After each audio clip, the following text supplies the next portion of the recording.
हम लोग स्टार्ट करने जा रहे हैं क्लास 10 का मैथ एक्सरसाइज 1.2 का सॉल्यूशन।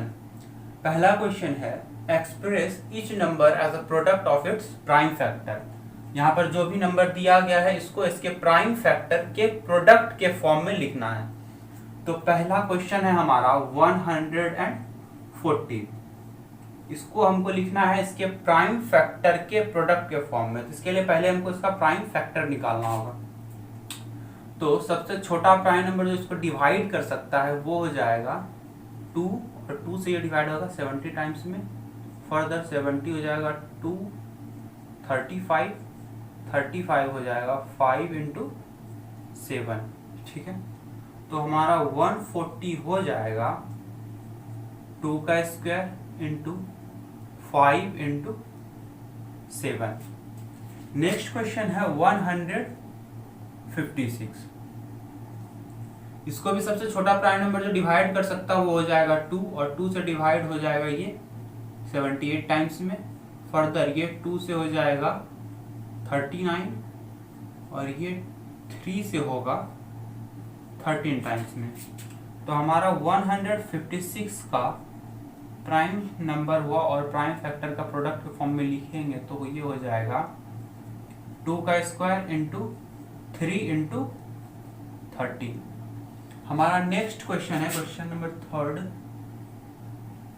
3825। इसको सबसे छोटा प्राइम नंबर जो डिवाइड कर सकता है वो हो जाएगा 3, और ये 3 से डिवाइड होगा 3 1 6 3 7 5। फिर ये आगे डिवाइड होगा 3 से 4 2 5। फिर ये अब होगा 5 से,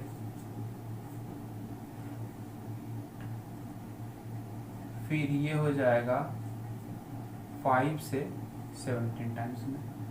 तो हमारा 3825 हो जाएगा 3 का स्क्वायर इंटू 5 का स्क्वायर इंटू 17। नेक्स्ट है 4 नंबर 5005। इसको सबसे छोटा प्राइम नंबर से डिवाइड देते तो वो हो जाता है 51001। फिर इसको हम डिवाइड कर सकते हैं 7 से, 7 1 जा 7 3 ये 3। फिर इसमें डिवाइड किया जा सकता है 11 से 13 टाइम्स में। तो हमारा 5005 हो जाएगा 5 इंटू 7 इंटू 11 इंटू 13। लास्ट है हमारा 7429। इसको हम सबसे छोटे प्राइम नंबर से डिवाइड देना स्टार्ट करेंगे तो पता ये चलेगा कि इसमें सबसे छोटा प्राइम नंबर जो डिवाइड इसको कर सकता है वो होगा मेरा 74, और 6 to 73 जा, और 7 फिर ये हो जाएगा मेरा 19 से,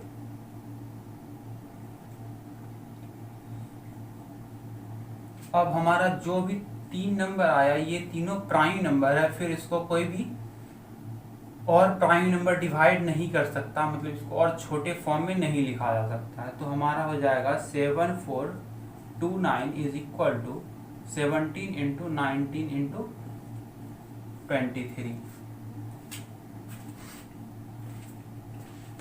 हमारा नेक्स्ट क्वेश्चन है find LCM and HCF, also verify LCM into HCF is equal to product of 2 number.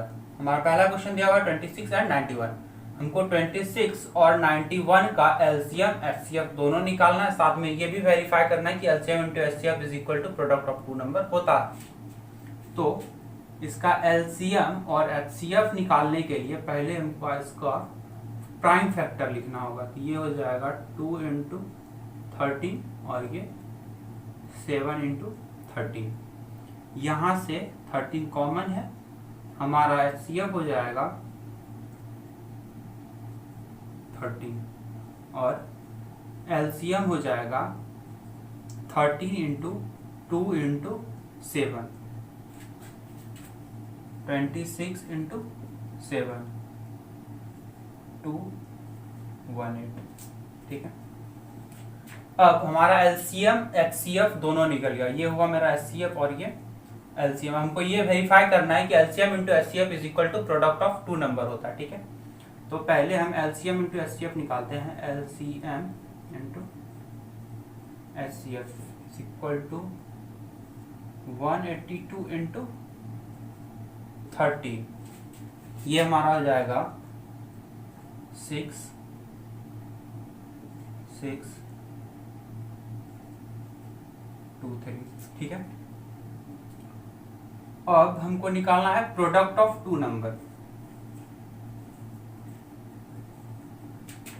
तो हमारा टू नंबर कौन कौन सा है, 26 एंड 91। ये हो जाएगा 26 इंटू 91।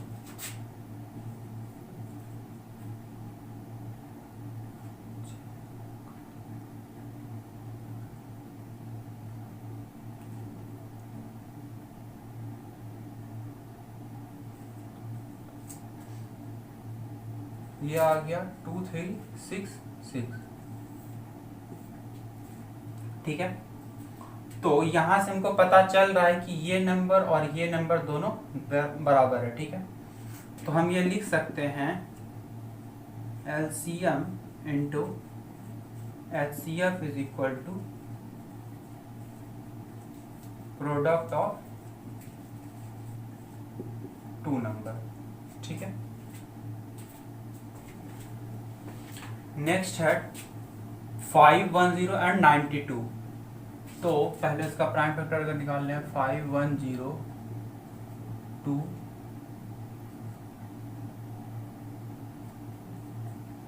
फिर ये हो जाएगा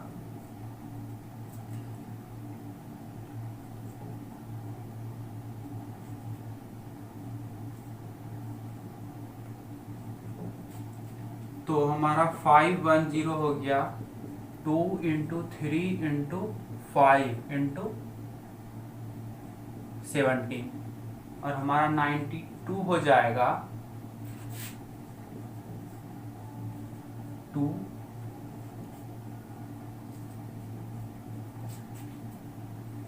2 इंटू 2 इंटू 23। ठीक है, ये हमारा हो गया इसका प्राइम फैक्टर। अब हमको इसका निकालना है LCM और HCF। चूंकि यहाँ पर सिर्फ 2 ही कॉमन आ रहा है तो हमारा HCF हो जाएगा 2 और LCM होगा हमारा 2 into 2 into 23 into 3 into 5 into 17। इसको अगर हम गुना करेंगे तो हो जाएगा टोटल 23460। ठीक है, ये हमारा आया LCM और ये आया HCF। अब हमको निकालना है प्रोडक्ट ऑफ टू नंबर और LCM इंटू HCF। तो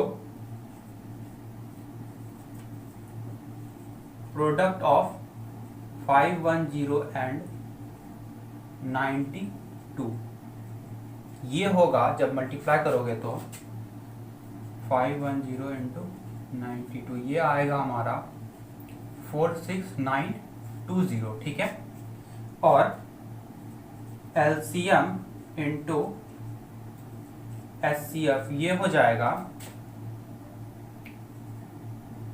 23460 इंटू 2 ये भी आएगा हमारा 46920। ठीक है, देयरफॉर हम ये लिख सकते हैं क्या, LCM into HCF is equal to product of two numbers. Question number 3 बोला find LCM and HCF by prime factorization method.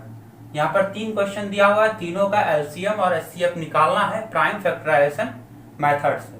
ठीक है, पहला में है 12, 15 एंड 21। तो पहले हम इसका प्राइम फैक्टर निकालते हैं। इसका प्राइम फैक्टर क्या हो जाएगा, 2 का स्क्वायर इंटू 3, 15 हमारा हो जाएगा 3 इंटू 5 और 21 हो जाएगा 3 इंटू 7। ठीक है, तो यहां से हमारा कॉमन आ रहा है फैक्टर 3, ये हमारा हो जाएगा क्या, HCF। तो HCF इज इक्वल टू हो गया 3। अब एलसीएम हमारा होगा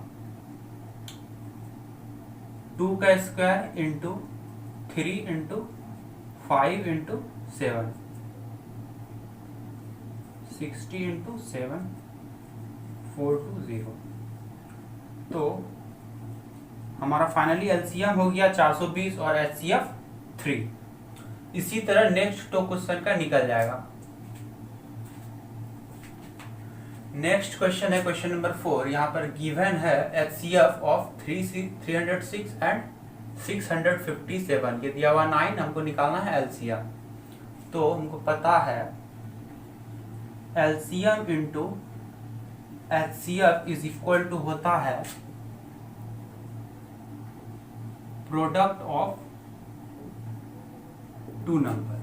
ठीक है, तो हमको एलसीएम निकालना है और HCF दिया हुआ है और प्रोडक्ट ऑफ 2 नंबर हो जाएगा 306 इंटू 657। ठीक है, यहां से एलसीएम इज इक्वल टू आ जाएगा 306 इंटू 657 बाय 9, और ये 9 से डिवाइड हो जाएगा 7 और 3 टाइम्स में। ठीक है, तो अब आ जाएगा मेरा एलसीएम 306 इंटू 73।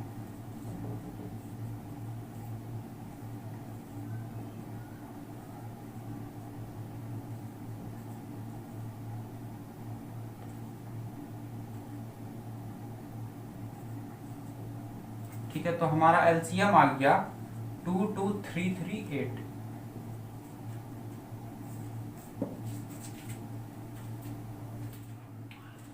क्वेश्चन नंबर 5 बोल रहा है check whether 6 to the power n can end with 0 for any natural number n। मतलब ये कि क्या 6 टू द पावर n कभी भी 0 के साथ एंड हो सकता है, मतलब इसका कोई ऐसा वैल्यू हो सकता है जिसमें वंस प्लेस पे 0 आए। ठीक है, तो अगर ऐसा होगा तो इसमें 5 से जरूर डिवाइड लगेगा, मतलब ये 5 से डिविजिबल होगा।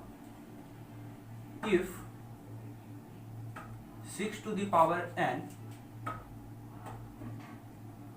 end with 0, it must be divisible by 5, और 5 से डिविजिबल हो इसके लिए 6 टू द पावर n का फैक्टर भी 5 होना चाहिए। That is 6 to the power n must have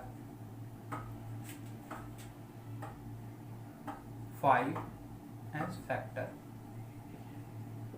ठीक है, तो 6 टू द पावर n का एक फैक्टर 5 भी होना चाहिए, और 6 टू द पावर n का फैक्टर क्या क्या आ रहा है, but 6 to the power n is equal to 3 into 2 to the power n। तो यहां से हमको ये पता चल रहा है कि 6 टू द पावर n का फैक्टर सिर्फ 3 और 2 आ रहा है। ठीक है, but 6 to the power n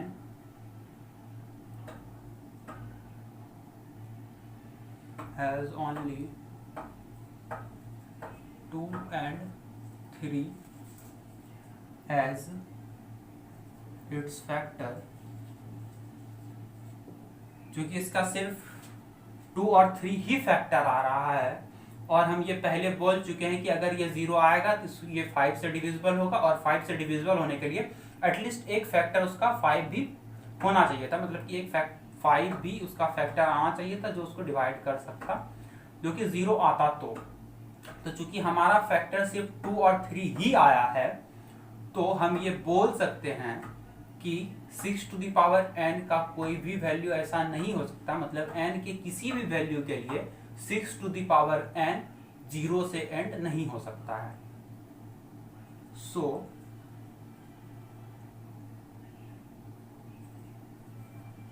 there is no value of n for which 6 to the power n can end with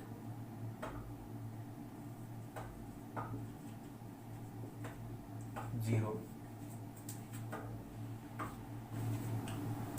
question number 6 बोला explain why this and this are composite, मतलब हमसे ये पूछा गया कि क्यों ये और ये कंपोजिट नंबर है। तो ये मल्टीप्लाई करके कुछ भी आया तो मान लेते हैं ये x1 आया और ये x2 आया, ठीक है। तो कंपोजिट नंबर क्या होता है? जिसका कम से कम 3 फैक्टर हो। कंपोजिट नंबर जिसका एटलीस्ट 3 फैक्टर हो, मिनिमम 3 फैक्टर, कम से कम 3 फैक्टर होना चाहिए, ठीक है। और ये बात हमको पता है कि कोई सा भी नंबर हो उसका एक और दूसरा वो नंबर खुद फैक्टर होगा, मतलब x1 का जो फैक्टर होगा वो 1 होगा और x1 खुद तो होगा ही, दूसरा x2 का भी 1 और x2 खुद फैक्टर होगा ही, ठीक है। हमको इसके अलावा कोई सा भी एक अगर फैक्टर मिल जाए इस दोनों में तो हम ये बोल सकते हैं कि ये दोनों नंबर कंपोजिट है। पहला नंबर में देखते हैं x1 में 7 इंटू 11 इंटू 13 प्लस 13, इसमें 13 कॉमन आ रहा है हमारा, 7 इंटू 11 इंटू 1 प्लस 1, ठीक है। तो चूंकि ये 13 से डिविजिबल है, हमारा x1 भी 13 से डिविजिबल होगा, तो हम इसका एक फैक्टर 13 भी बोल सकते हैं। मतलब अब हमारे पास x1 का क्या क्या फैक्टर आ गया, 1 आया, x1 है और दूसरा 13, ठीक है। तो चूंकि इसका 3 फैक्टर है तो हम ये बोल सकते हैं क्या कि x1 जो हमारा कंपोजिट नंबर है, क्या है, therefore x1 is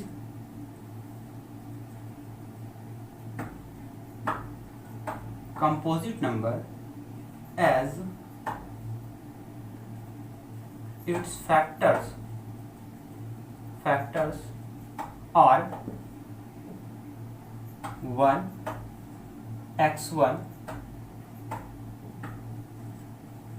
and 13। इसी तरह हम x2 में देखते हैं क्या कुछ कॉमन फैक्टर आ रहा है,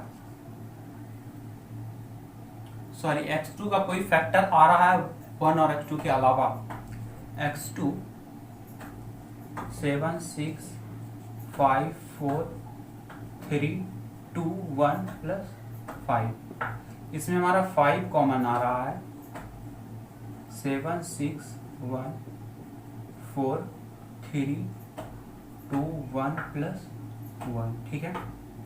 चूंकि हमारा 5 मल्टीपल में आ रहा है इसके साथ, मतलब x में 5 से डिवाइड लग सकता है, अगर इसमें x 5 से डिविजिबल है ये, तो ये भी 5 से डिविजिबल होगा, ठीक है।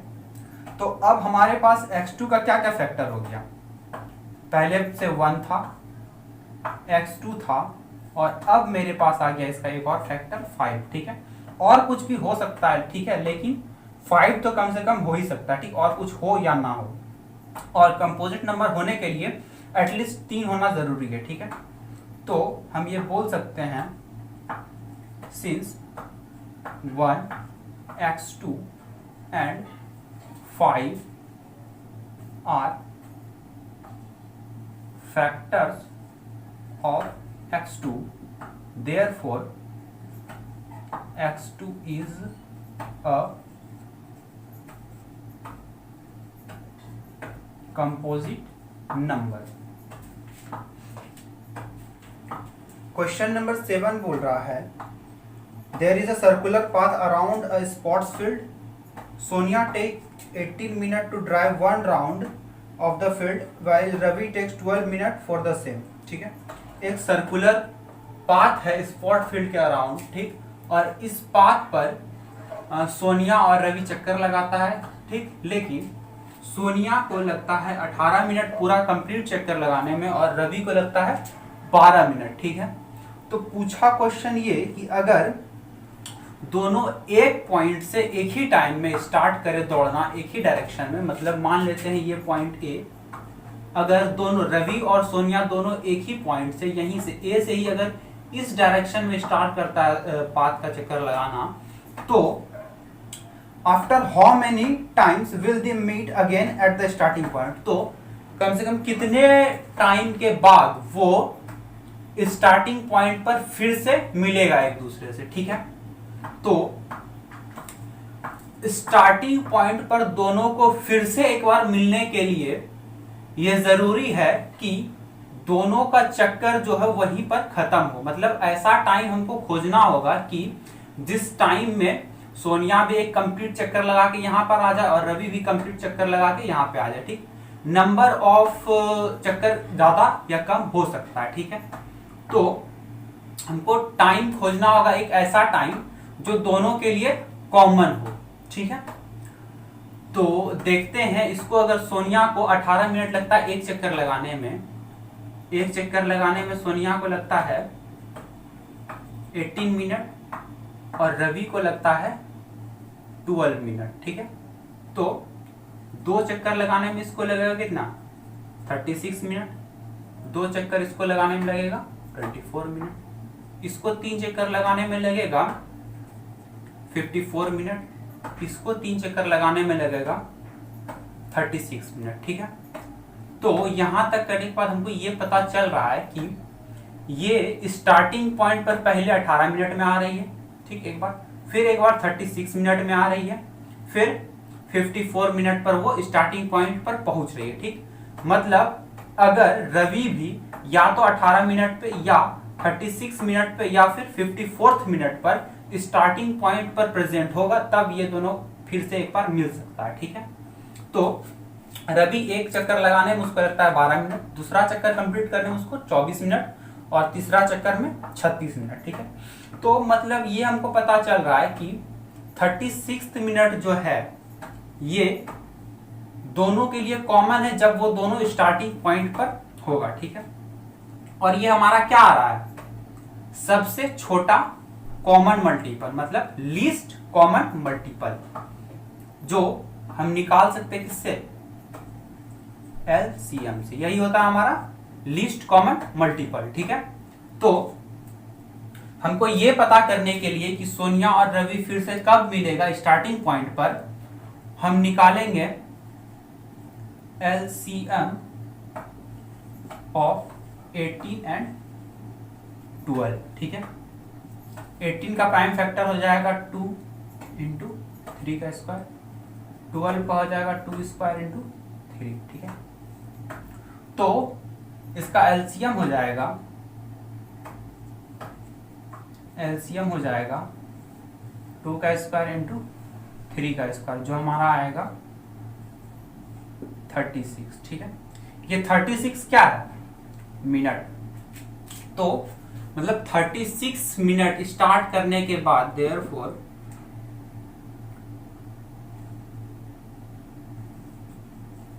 After 36 minute Sonia and Ravi will again meet at the starting point।